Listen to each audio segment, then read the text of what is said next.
is 2:01 Pacific Standard Time in the afternoon. And this RAC is being conducted through Microsoft Teams. I'd like to begin the RAC with introductions of who is all here. So if you can please go through and introduce yourself by stating your name and affiliation for the record. And we will start at the top of my list.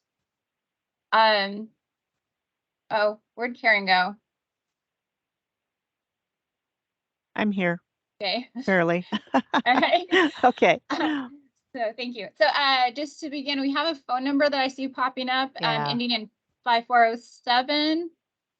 Are you able to introduce yourself and your affiliation? Yes, this is Joe Gardner, lobbyist representing Pharma. Apologies for the noise. I'm in the Capitol right now. Great, thank you. Jake Gill. Yep, my name is Jacob Gill. I'm an Assistant Attorney General with the Department of Justice and counsel for the board. Thanks. Numi Griffith.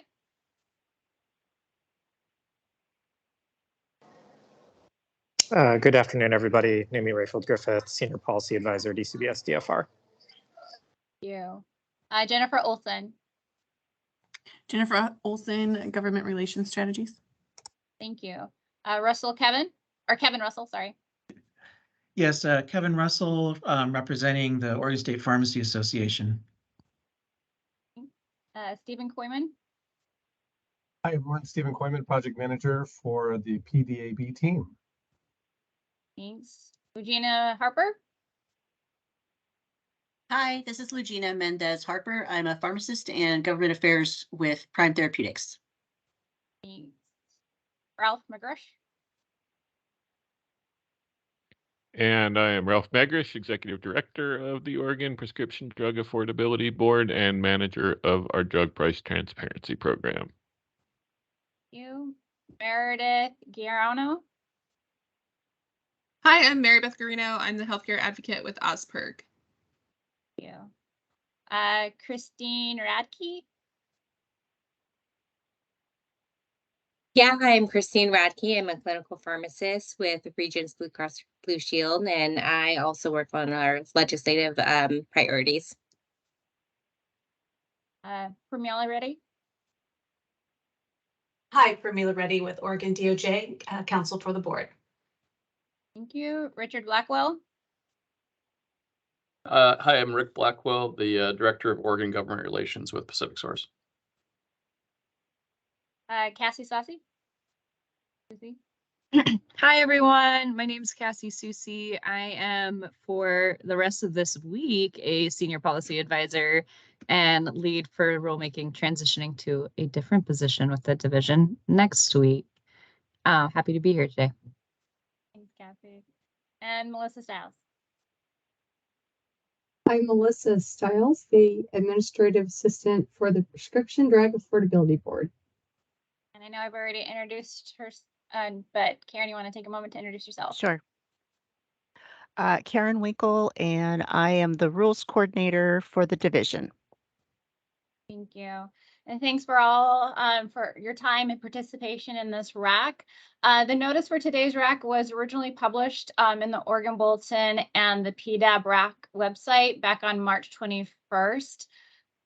Yes, Ralph, sorry. Can I just get a consult, I think, from Karen, as I know the gentleman mentioned he's lobbyist from Pharma with us, but Daria had joined as well, it looks like. And can I confirm with Karen that there's a policy that only one individual per organization can be seated on the RAC in the context of equity and opportunity for other members of the committee to all have equal voices?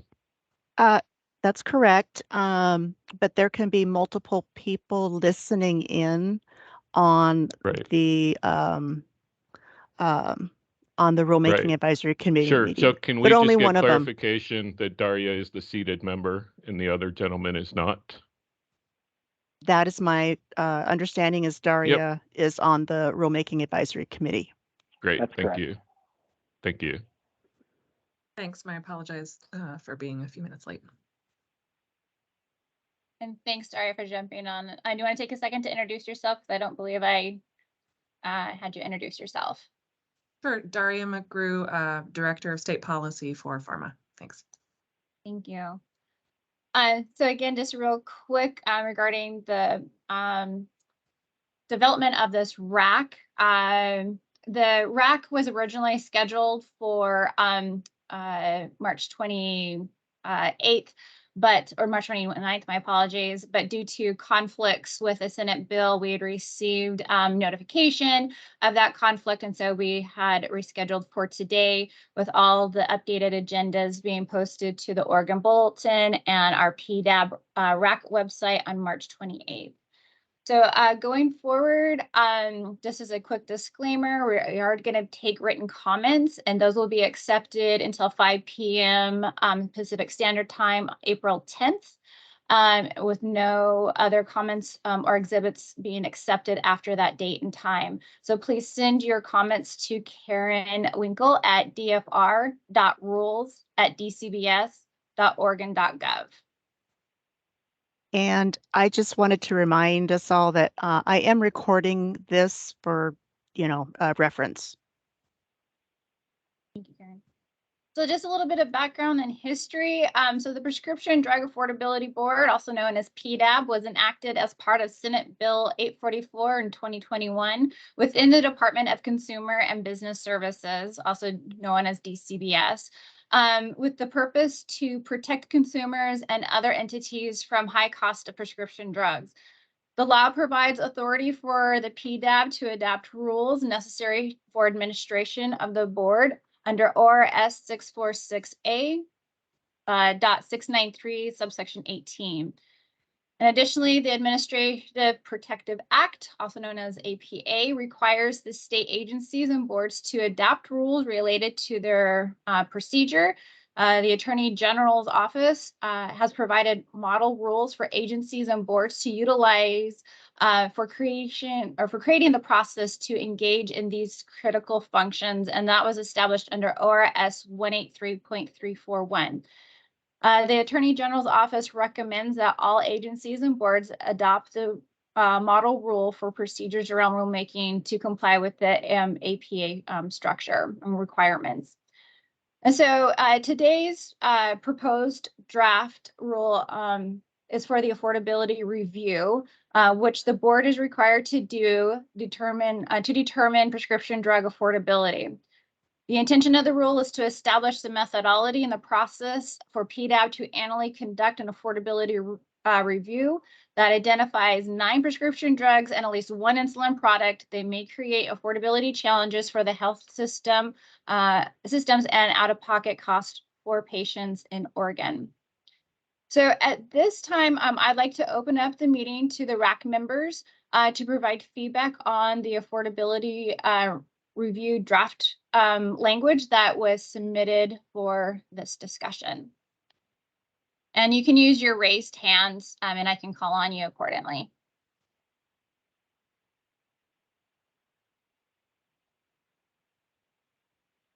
Legina. Hi there. I just have a global question.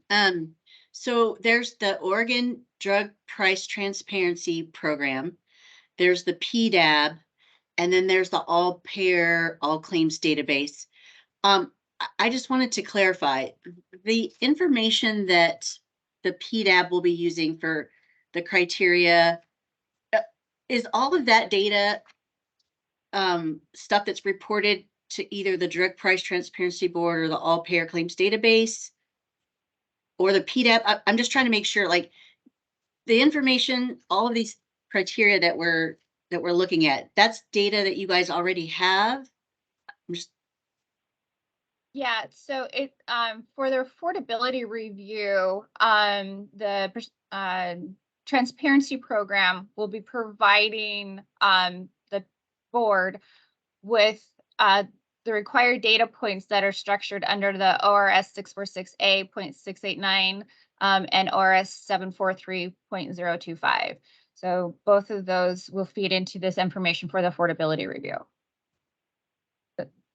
Did I clarify that question for you? I think so, because like the 2 and 6 is the manufacturer data, and then the 743 is information from insurers that's reported in. So that information will be shared with the PDAB, and then PDAB will also be looking at the all payer claims database for all these criteria. Is that correct? So if I may, Regina, this is Ralph. Thanks, Ralph. I think, sure.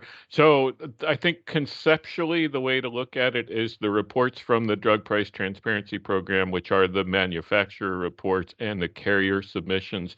Those are the feeders that will develop kind of the funnel, if you will, to funnel down to a list of which these criteria will apply in determining the drugs for affordability reviews.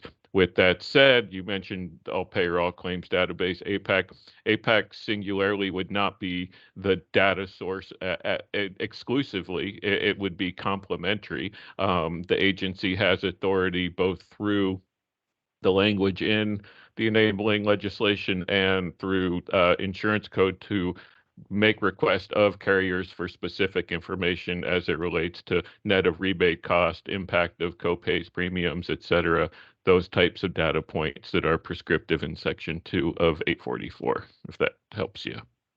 Okay. So, and I guess my bottom line question is the data that PDAB will be using to conduct these reviews are coming from those sources, correct? Correct. But I mean, Okay.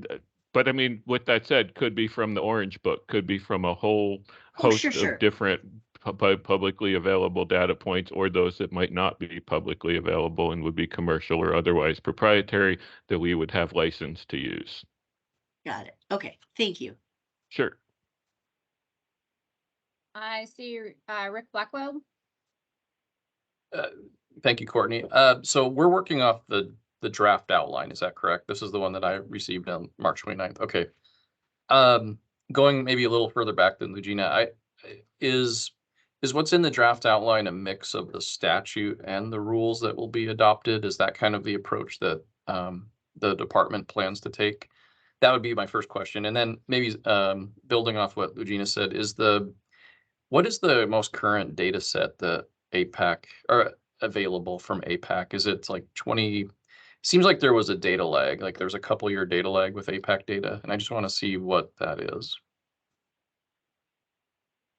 So I don't deal much with the APAC data, and it's I know there's at least a 2-year because it has to do with the certification of the information. So there's a 2-year lag. So for anything that's presented in 2023, it's from 2021 certified. So, and I know that APAC is disclosed in this document, but we're also still continuing to look at other sourcing that, is really able to meet the need. And Rick, you had asked me the first question. I apologize for you. You had asked if there's rollover from the statute language into this. Yeah, no, that's my fault for the multi-part question. But is the outline kind of a mix of what's in the statute and what would be adopted in rule? So in other words, are we looking at kind of one document that would include both statutory text and rule text? Yeah, so if you look at that subsection 14, conduct an affordability review, that lowercase a, it includes everything that's in the statute under 844 that is required for the board to review. The lowercase b is the additional components to look at that can supplement and support under lowercase a. So Christine.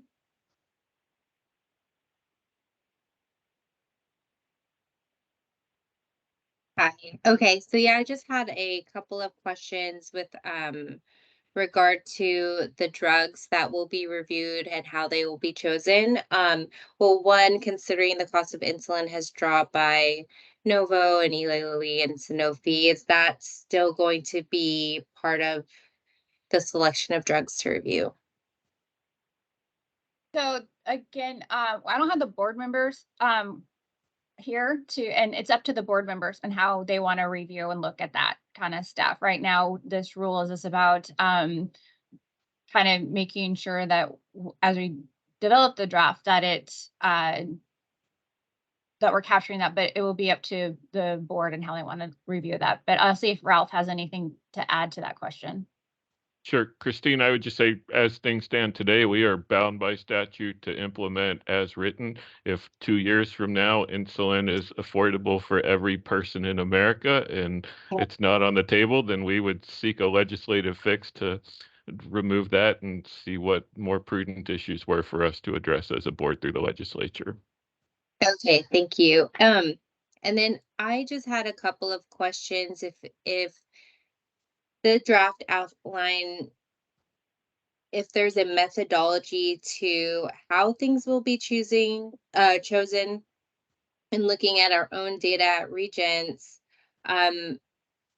you could, if you were to focus on the most costly drugs, let's say the top 9 drugs, most all of those will fall in specialty, and then would not have like a huge impact on number of patients in the community. Or would you be looking at those, will there be more weight put on the number impacted, or will you be looking at the price increases year over year? Like, what do you kind of have an idea of how those things will be weighted? Again, I don't have the answers for that because the board still is discussing a lot of this. What we're doing is collecting the feedback from the RAC to take back to the board to discuss these things. So I'm happy to provide those questions to the board to answer. But okay. Yeah, I imagine it could get really hard to dial down what drugs to focus on. So that was just out of my curiosity. And then as part of section I, input from specified stakeholders, I was curious, or if we could make a recommendation to add the plans as part of the stakeholders. We bear a brunt of drug costs. About, at least for us, we bear about 86% of the drug costs, which ultimately impact affordability for members and the employer groups that we serve. So if we could be added to the stakeholders, that would be much appreciated. Yeah, it's something I can take to the board to discuss. Thank you. Yeah, thanks. All right, I see Mary Beth.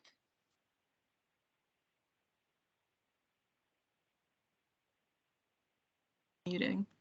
There we go. Okay. So I just had a question regarding the selection for of which prescription drugs would go out for the affordability reviews. I noticed that there was a provision for where there are therapeutic equivalents for the prescription drug to consider the cost and availability of other equivalents, but I didn't see anything relating to when there were not equivalent generics or biosimilars. And so I just wanted to maybe suggest that there be some sort of provision to review patents that are pending, or when the expiration of those patents are, for when we might expect a generic to be available. It's a good suggestion. Again, all this is going to come back to the board in our April meeting next week, or 2 weeks from now. So I appreciate that feedback. I'll let them know. And Ralph, you want to jump in on that one? Yeah, just to that point, Mary Beth, just as it was suggested by the last speaker, where she proposed something, if you had language or ideas that you contemplated for language, would love for you to submit that in writing to us by Monday, as Courtney mentioned. And to that point, say the same thing to all of you this afternoon. Thanks, Courtney. Thanks, Ralph. And Daria. Okay, thank you. For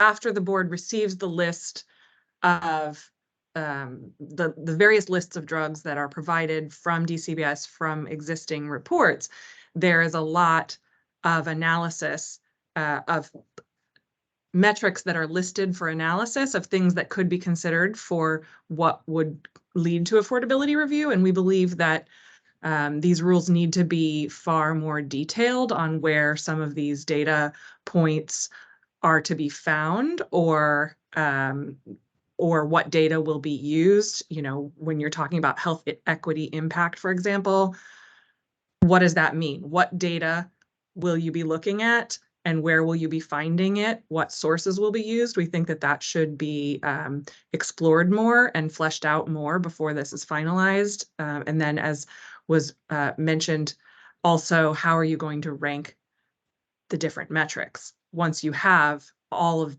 you know, any data that is available? If you can achieve it, we really think that there needs to be some sort of evaluation of how more evaluation of how the board will look at those metrics, how they will weigh those metrics, how they will consider those. And we have filed a letter when this was considered at the PDAB. We will also file more comments with you on that following after this meeting. Thank you. All right, thanks, Daria. Appreciate the feedback and suggestions.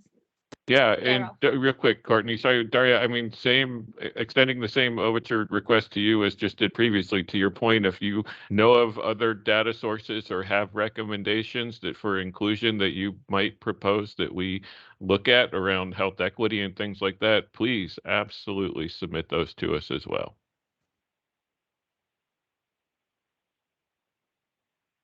Legina?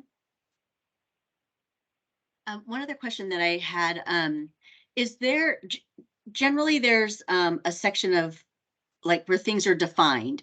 Is there that for these rules? Not in this current one. Again, I think the conversation needs to be had more with the board about how they want to look and structure, and then we'll define later on like a glossary or additional terms to define some of the actual language that will be used in the board. I think this is where we're at the process right now, you know, trying to gather information and present it to the board, and then they're going to keep digging at how they would like to look at the affordability review process. But I can put that in as a suggestion to define terms. Well, I just, and the reason that I asked this is like, I was just scanning. One of the things says, you know, we're going to look at historical and current pricing data, including wholesale acquisition cost and average sales price of a prescription drug. And so we know what wholesale acquisition cost is, but I'm trying to figure out what's average sales price. How's that defined? Where are you getting that information? And generally we can go to a definitions section, and that gives us a little bit clearer picture of where you're getting this information from. So that's the reason that I'm asking, because there was a couple of terms that were used throughout the rule that, you know, I was like, well, what is that defined as? Where are they getting that from? So that would be helpful. And then I just saw somebody join in. Can you please take a moment, Marianne, to introduce yourself and your affiliate, since this is a recording for RAC? Yes, hi, I'm Marianne Cooper with Cambia Health Solutions. I'm just on to observe because Christine is our dedicated person. Okay. Thank you so much. Any other feedback from the RAC members that they've seen or would like to propose while we're here?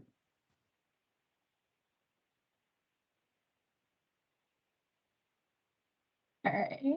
Okay. So Legina, your hand went up first.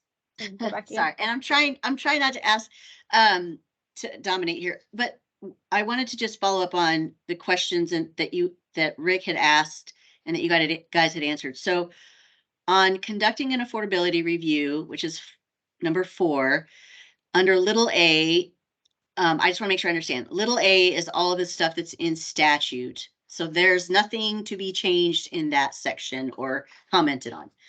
But in item B, which is the additional criteria, those weren't necessarily stated in statute. So that is where there's an opportunity to provide comment and feedback on. Is that correct? That's okay. Correct. That's how this is structured. Yes. Okay. And does Right, that, I'm so sorry, for C, D, and E, is that also statutory language that there would be no opportunity to comment on, or are those sections that we can provide comments on? You can provide comments on those. Okay, thank you. Rick? Thank you. And Lugina, thank you for bringing that up because I'm actually kind of struggling with what the division is interpreting through the rulemaking from or clarifying out of 844 that's not already there. So I would feel a little more comfortable if we had kind of the more traditional a rule draft where these are the rules that we need to clarify the statute. The mix of statute and rule is a little just hard to follow. And honestly, I've been up to my neck in legislation, so I haven't paid as much attention as I should, but it is difficult to parse what's already a law and what we're clarifying through the rulemaking process. Okay. Thank you for that suggestion. Any other feedback or comments from the RAC members? I had a question. This is Christine. Once the draft is finalized, will it be public? So it goes through the board, and we post all of our material packet on the PDAB website prior to the board meeting, and so that's where that information will be.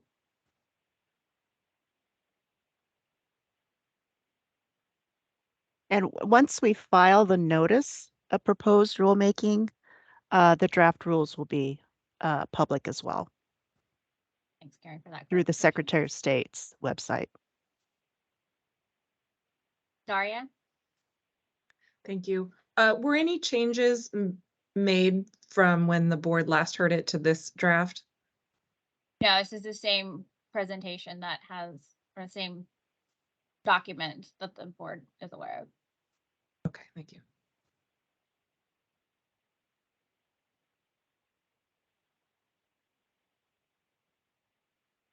Rick? So on the fiscal statement, will that be something that the board will sign off on before filing with the Secretary of State, or is that something that the RAC would have any input on? I'm not sure. Karen, do you have feedback on that one?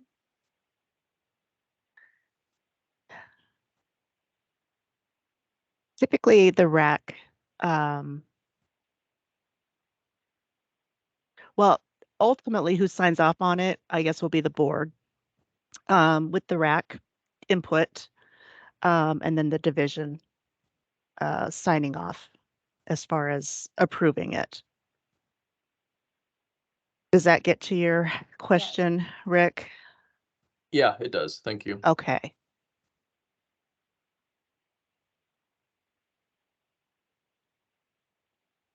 Anyone else?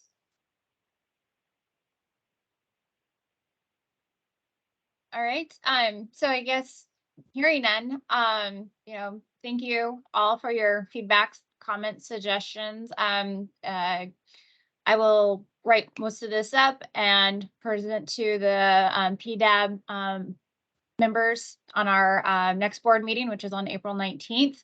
If you have not registered for that, please go to our PDAB website and register. And just as a reminder, I really appreciate any feedback, suggestions. So the written testimony for the RAC can be submitted to Karen. And again, that deadline will be April 10th by 5 p.m. So I guess if there's no other feedback or suggestions, let's say Karen's. Yes. We need to provide opportunity for public comment. If there's anybody outside of the RAC committee members that wishes to speak, this is the opportunity to do that. Thank you, Karen. I forgot about that one. That's okay. I guess, is there any additional public comment from non-RAC? individuals? All right. Well, again, thank you everyone for coming and participating. And Legina, go ahead. I'm so sorry. Can you tell us what the next steps are? So we get you comments on the 10th. Is there another RAC meeting or what happens next? So regarding the affordability review, we're not planning at this time to do another RAC feedback session. Any additional comments can be directed to the board through the public comment portion. So you can submit written testimony or sign up to provide statements during the time of the board meeting to address, because this is where most of those conversations with the board members are letting them know that will happen, but we're not planning on additional RAC. All the information presented here will go to the RAC or to the board members for them to review, implement if they feel is essential. And then we'll continue on with this process through the board meetings. And Daria. Thank you. Sorry, another process question. Was this meeting also to discuss the proposed fee structure or just the affordability review? Because the fee structure is on the agenda for the next board meeting. Sorry, I apologize for not having that updated correctly. So we're not going to discuss the fee structure. The fee structure was pulled due to we're still trying to figure out the best method and process for that. There will be a separate RAC held for that when we get that language better shored up for that methodology. So thank you for asking about that, Daria, and bringing that to my attention. Anything else from the good of the order? All right, I guess hearing none, to conclude the hearing, it is now 2:33 p.m. and this concludes the RAC and rulemaking. So I appreciate everyone's time. Again, if you have any other questions or feedback, please send your information to Karen. Thank you. All right, thank you.